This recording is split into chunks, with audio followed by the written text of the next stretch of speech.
รอยามกับดักยามแรงโดนลาบ่ได้ใส่ลองเบิ่งแถวป่าหญ้าคาแห้งเห็นมันมาขวดหาหญ้าคาขวดหาขวด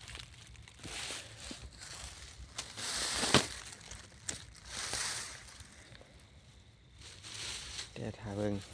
ว่าสิมีแซมบอกมันบ่ได้ใส่เป็ดเลียดแล้วได้นี่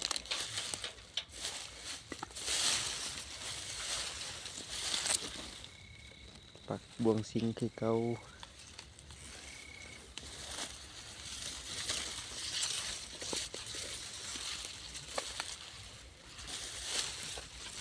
มันขวดแถวนี้มันไม่ไหม้เลยได้นี่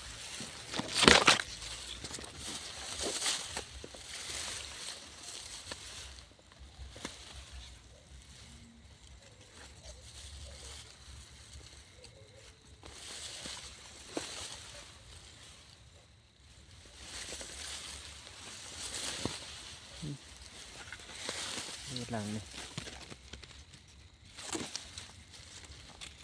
โอ้ยใส่เหี่ยวกับบริไม้ไหม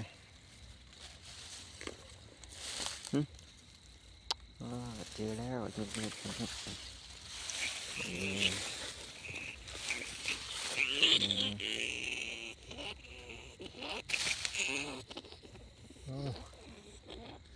บักใหญ่ตัวนี้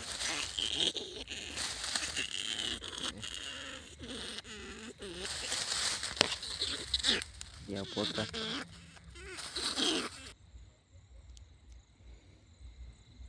ได้มาแล้วเต็มหนึ่งโอ้บักใหญ่เลย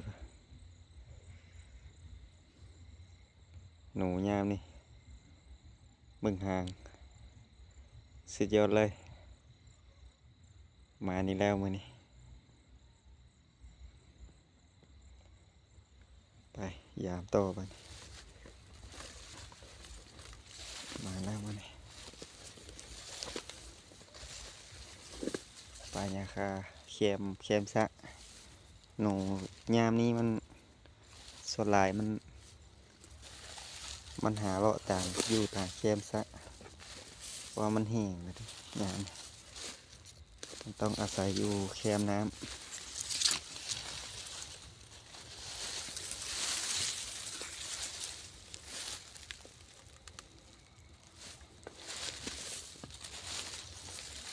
ห้อยกัดลายอยู่